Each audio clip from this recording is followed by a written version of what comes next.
Good morning 8th class. हमारा chapter चल रहा है lesson number 15 first war of independence. First war of independence क्यों कहते हैं इसको?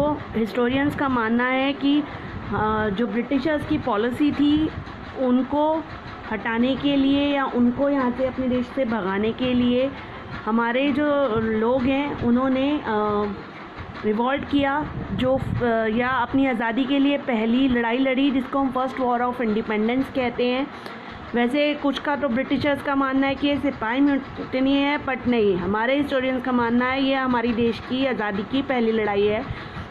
अच्छा, रिवॉल्ट के क्या कारण थे? वो सबसे पहले पॉलिटिकल, आपको मैंने बताया था कि जो पॉलिटिकल कॉजेज़ थे कि इन्होंने डॉक्ट्राइन ऑफ लेफ्ट चलाया, जिसके अंतर्गत जो भी राजा होता था उसको गोद, अगर उसका बच्चा नहीं होता था तो गोद लेने से पहले इनसे परमिशन लेनी पड़ती थी, तो इन्होंने उसको रूल को अपनाया। इसके अंतर्गत बहुत सारे एरियाज़, सतारा, नागपुर, झांसी, संबलपुर, उदयपुर, इनको अपने कंट्रोल में किया।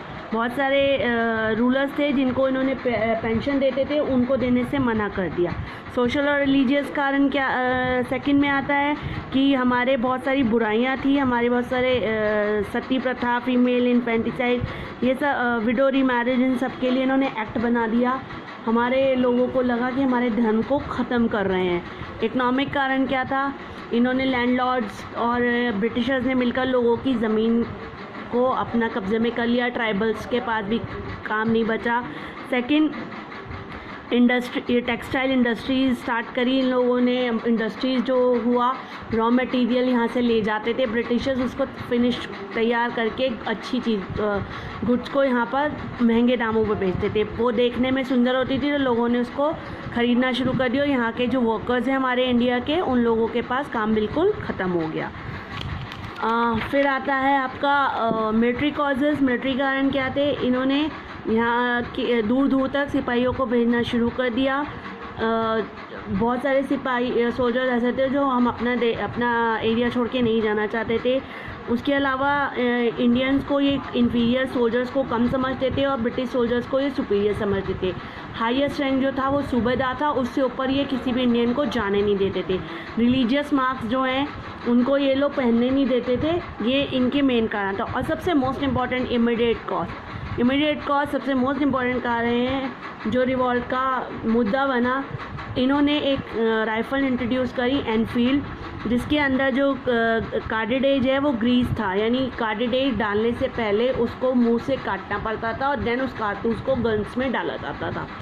पर इंडियंस को पता चल गया कि जो वो कार्डिडेज है वो दो ब्रीफ से मिलकर बना है, काऊ के मीट से और पिग के मीट से। काऊ जो है वो हिंदूज़ के लिए बहुत ही पवित्र थी, वो लोग पूजा करते हैं गाय की, और जो पिग होता है वो मुस्लिम्स के लिए डर्टी होता है, इसीलिए उन्होंने यूज़ करने से मना कर दिया। पहला सोल्जर बैरकपुर में मंगल पांडे, जिसने वो रिफ्यूज़ कर दिया, उसने अपने जनरल पर अटैक भी कर दिया, जिसकी सज़ा उसे ये मिली कि उसको फांसी की सज़ा मिल गई 8 अप्रैल को। उसके बाद जो उसका होल रेजिमेंट था, यानी पूरी सेना थी उसकी, उसको भी कलेक्टिवली पनिशमेंट किया गया। 9 मई को 85 सोल्जर्स। अब मेरठ मोस्ट इम्पॉर्टेंट सेंटर है आपका, जहाँ से ये रिवॉल्ट स्टार्ट हुआ। जब ये घटना मंगल पांडे की पहुँची उन तक, तो ऑन 9 मई 85 सोल्जर्स जो है मेरठ के, उन्होंने रिफ्यूज़ कर दिया इस न्यू राइफ़ल को यूज़ करने से, जिसकी उनको 10 ईयर्स की इम्प्रिजमेंट सज़ा मिली। मेन इवेंट जो अभी मैंने बताया, रिबेलियन जो है, अब मैं स्टार्ट कर रही हूँ आगे कि रिबेलियन जो है वो स्टार्ट हुआ था, मेन जगह है वो मेरठ ही। मेरठ 9 मई 1857 को मार्क बिगिनिंग कहते हैं इस रिवॉल्ट की, क्योंकि इंडियन सिपाही को जब पकड़ा गया, इंडियन सिपाही इन मेरठ मर्डर डे ब्रिटिश, तो उन्होंने वो जेल में बाकी जो सोल्जर्स थे उन्होंने अपने प्रिजनर्स, कैदियों को बाहर निकाला और ब्रिटिशर्स को मर्डर करना शुरू कर दिया। ऑन मई 10 को दे मार्च टू दिल्ली, यानी जितनी भी इनकी गवर्नमेंट बिल्डिंग्स थी उनको जला दिया, पर इन्होंने एक भी वुमेंस को, चाइल्ड को हार्म नहीं किया, सिर्फ ब्रिटिशर्स आदमियों को हार्म किया। ब्रिटिशर्स की जितनी भी बिल्डिंग्स थी उनको जला दिया। और कहाँ की तरफ चल दिए? दिल्ली, क्योंकि दिल्ली हमारी कैपिटल है, दिल्ली हमारा सेंटर है। अब आता है आपका कैप्चर ऑफ दिल्ली। दिल्ली में जाकर म्यूटिनस ज्वाइनर दिल्ली जो मेरठ से सिपाही चले या बाकी जगह से सिपाही चले, उन्होंने ज्वाइन करा दिल्ली सोल्जर्स को, और सिटी जो है वो उनके कंट्रोल में आ गई, यानी इंडियन सोल्जर्स ने अपने कंट्रोल में कर ली। 10 और 11 मई को सिपाहियों ने बहादुर शाह जफ़र जो लास्ट मुग़ल एम्परर था उसको डिक्लेयर कर दिया कि ये हमारा राजा है। बहादुर शाह जफ़र जो क्या कहते हैं मुग़ल्स था, लास्ट मुग़ल एम्परर था, उसको दोबारा से एम्परर ऑफ हिंदुस्तान डिक्लेयर कर दिया। मेरठ और दिल्ली से अपराइजिंग स्प्रेड टू अदर, यानी मेरठ और दिल्ली की घटना जो है वो पूरे अधिकतर नॉर्थ और सेंट्रल इंडिया में फैल गई। जिन में जो एरियाज़ हैं वो हैं मेन कानपुर, लखनऊ, झांसी, बरेली, ग्वालियर, फैज़ाबाद एंड अरर। ये प्लेसेस हैं जहाँ पर सिविलियन ने भी ज्वाइन किया सिपाहियों को, क्योंकि सभी उनकी जो इन्होंने ब्रिटिशर्स ने हमारे लिए प्रॉब्लम्स क्रिएट कर दी, सभी उससे परेशान थे, क्योंकि ना फूड था ना कुछ था। तो देन उनको गुस्सा आ गया और वो उससे नाराज़ हो गए, तो उन्होंने भी सिपाहियों को ज्वाइन कर लिया। अब है फॉल ऑफ क्या कहते हैं दिल्ली। बहादुर शाह उस समय बहुत ओल्ड था, 82 ईयर्स का था, लगभग 82 ईयर्स का था, तो ही कुड नॉट गिवेबल, वो सिपाहियों को अच्छा लीडर नहीं बन पा रहा था, या मुग़ल एम्परर होने के बाद भी वो अच्छी तरह से नहीं संभाल पा रहा था ऑक्यूपेशन। तो पर ये थोड़े से टाइम के लिए रहा, क्योंकि ब्रिटिश ने फाइनली दिल्ली पर अटैक कर दिया सितंबर 14 को। 6 डे डेस्परेट फाइटिंग, 6 दिन वे डेस्परेट फाइटिंग करते रहे हमारे सिपाही, बट सितंबर 21 को ब्रिटिश ने दोबारा से दिल्ली को अपने कंट्रोल में कर लिया, और जो थाउजेंड ऑफ इनोसेंट पीपल हैं उनको थाउजेंड्स ऑफ पीपल्स को मारना पीटना, 100 से ज़्यादा तो हैंग, उनको फांसी की सज़ा दे दी। ओल्ड किंग जो है बहादुर शाह, उसको पकड़ लिया और डिपोर्ट कर दिया, यानी यहाँ अपने देश से निकाल के रंगून भेज दिया, जहाँ पर वो उसकी डेथ हो गई 1862 में। उसके 2 सन थे, उनको शूट डेड कर दिया कि कोई बचे ही ना मुग़ल एम्परर बनने के लिए। उनके दोनों बेटों को गोली मार दी। 10 एंडेड, और इस तरह से मुग़ल डायनेस्टी का पूरा एंड हो गया, कोई मुग़ल्स नहीं बचा। लखनऊ जो है वो कैपिटल थी अवध की। बहुत सारे सिपाहियों ने ज्वाइन किया सोल्जर्स को from the old Awadh army, जो पुरानी ओल्ड अवध आर्मी थी सब मिल गए, सब सिपाहीज मिल गए। बेगम हज़रत महल जो बेगम थी, एक्स नवाब यानी जो नवाब अवध का था जिसको हटाया गया था, उसकी बेगम थी हज़रत महल, उसने लीडरशिप संभाली रिवॉल्ट की। फाइनली वहाँ पर भी ब्रिटिश फोर्सेस लखनऊ में पहुँच गई और क्वीन को नेपाल भागना पड़ा। अब आता है कानपुर में रिवॉल्ट को स्टार्ट किया नाना साहेब ने, जो अडॉप्टेड सन थे पेशवा बाजीराव सेकंड के। इन्होंने प्राइमली बिकॉज इन्होंने ब्रिटिशर्स ने पेंशन देने से मना किया था, इसीलिए कानपुर के नाना साहिब ने रिवॉल्ट किया था। उनके कमांडर नाना साहिब के तात्या टोपे और अजीमुल्ला, उन्होंने कैप्चर कर लिया कानपुर को और नाना साहिब को पेशवा बना दिया। पर ये विक्ट्री भी थोड़े से टाइम के लिए ही थी, क्योंकि कानपुर को रिकैप्चर दोबारा से ब्रिटिशर्स ने उन पर अटैक कर दिया और कानपुर को रिकैप्चर कर लिया। और द रिवॉल्ट वॉज सप्रेस, मतलब एक कहना है ना, बदले की भावना से रिवॉल्ट को दबाया गया। रिबल्स और आइदर जिन्होंने रिबल किया था, यानी जिन्होंने विड्रॉ किया था, उनको हैंग फांसी की सज़ा दे दी, या कुछ लोगों को तो तोप के आगे बांध दिया और उनके परखच्चे उड़ा दिए, उनको कहने का मौका ही नहीं दिया गया।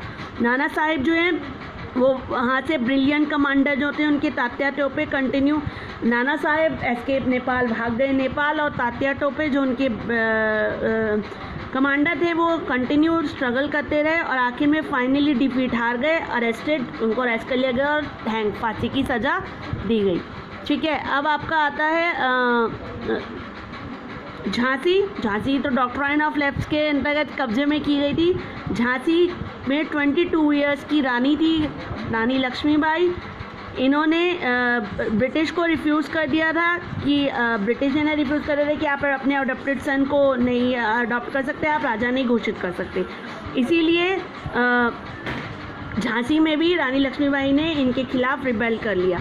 इनके असिस्टेड एबली बाय मौलवी अहमदुल्ला शाह जो she fought gallantly against the British forces, Maulvi Ahmadullah जो उनके कमांडर थे, फाउट लड़े अगेंस्ट द ब्रिटिश फोर्सेस के साथ, but ultimately defeated by the English, पर इन्हें भी इंग्लिश ने हरा दिया।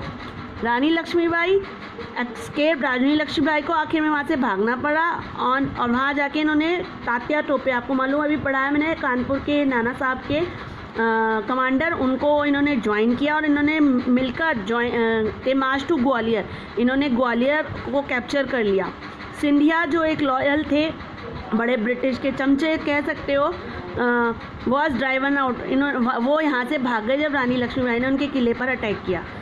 फायरस फाइटिंग फॉलो, दोनों के बीच में बहुत युद्ध हुआ ब्रिटिशर्स के और रानी लक्ष्मीबाई के। रानी ऑफ झांसी जो है टाइग्रस शेरनी की तरह लड़ी और तब तक लड़ती रहीं। शी वॉज डिफीट, आखिर में वो हार गई और किल बाय, इन्हें किल करा सर ह्यूज रोज ने जून 1850 को, और इनका जो ग्वालियर था वो भी रिकैप्चर कर लिया दोबारा से ब्रिटिश ने। अब आता है आपका अदर सेंटर, और सेंटर जो बिहार, जैसे Arrah, other places in Bihar revolt किया था लेड बाय कुंवर सिंह ने। इन दिल्ली में बख्त खान लेड द रिबेल सिपाहीज, और इन बरेली में खान बहादुर लेड द रिबेल, यानी बख्त सिंह ने किया क्या कहते हैं रिबेल बरेली में, खान बहादुर ने बरेली में और बख्त खान ने दिल्ली में। इन सब लोग अपने अपने एरिया को छुड़ाना चाहते थे, इसीलिए देन इन्होंने रिवॉल्ट किया। अब आपका आता है सप्रेशन ऑफ रिवॉल्ट को, यानी कहते हैं कि बहुत अच्छा रिवॉल्ट किया, सबने एक साथ किया, बट इन रिवॉल्ट को कैसे दबाया गया, कैसे इन्होंने ब्रिटिशर्स ने अपने हर चीज़ को अपने कब्जे में वापस ले लिया। Although if appeared by mid 1857 the company rule has ended, एक तरह से 1857 के मिड में कंपनी का रूल कुछ समय के लिए नॉर्थ इंडिया में ख़त्म हो गया, पर ब्रिटिश ने धीरे धीरे स्ट्रक किया, बैक किया, अपना ये फाउट किया, वेल प्लान टेक्निकल मूव्स करे और वापस से अपने को एरिया को दोबारा से अपने कंट्रोल में ले लिया। British army commander Henry Havelock और कोलिन कैम्पबेल ने स्पेशली, ये दोनों सक्सेसफुल रहे। दिल्ली वॉज फर्स्ट, सबसे पहले उन्होंने दिल्ली को रिकैप्चर किया सितंबर 1857 में, जो एक बिग साइकोलॉजिकल ब्लो था रिबेल्स के लिए, यानी जो दिल्ली हमारा सेंटर है जो सबसे पहले कंट्रोल किया, जिससे कि रिबेल्स को ये डर हो जाए कि ये क्या हुआ कि इन्होंने दिल्ली अपने कंट्रोल में ले लिया। बहादुर शाह जफर को जेल में डाल दिया या और भगा दिया यहाँ से, और उनके बेटों को मार दिया, और बहादुर शाह जफर की भी डेथ हो गई तो कोई लीडर नहीं था। बख्त खान, बहादुर खान, रानी लक्ष्मीबाई, कुंवर सिंह डाइड हो गए बैटलफील्ड में। तात्या टोपे को अरेस्ट कर लिया, उन्हें भी फांसी की सज़ा दे दी। बेगम हजरत महल और नाना साहेब नेपाल भाग गए। The resistance against the British was subdued, तो ब्रिटिश ने बाकी सब रिवॉल्ट को इतनी क्रूली, इतनी क्या कहते हैं गंदे तरीके से, या कह लीजिए कि बदला की भावना से रिवॉल्ट को सप्रेस किया। ब्लोइंग रिबेल्स ऑफ, मैंने अभी बताया कि तोपों के आगे रिबेल्स को, विद्रोहियों को बांध दिया गया। किलिंग, बहुत सारे सिविलियंस को, इनोसेंट लोगों को भी लार्ज स्केल पर किल किया गया, चाहे उनकी गलती थी या नहीं। बर्निंग, जला दी गई। डीपॉपुलेटिंग, मतलब पूरे गांव जला दिए गए। यहाँ तक कि ये नहीं देखा गया, जैसे हम लोगों ने भी किया था कि बिल्डिंग्स जलाई थी उनकी, पर मैंने आपको बताया था वुमेन्स और चिल्ड्रंस को कुछ नहीं किया गया था, बट इन्होंने कोई नहीं देखा, मैन नहीं देखा, वुमेन नहीं देखा, चिल्ड्रन नहीं देखा, इन्होंने जो इनके आगे आया उनको मारना शुरू कर दिया।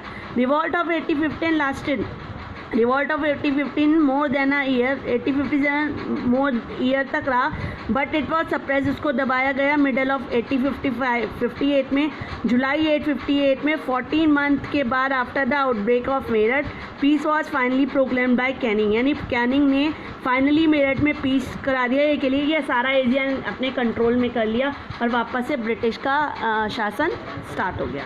चलिए, हैव अ नाइस डे। आज मैं क्लास यहीं ख़त्म करती हूँ। Okay, good bye.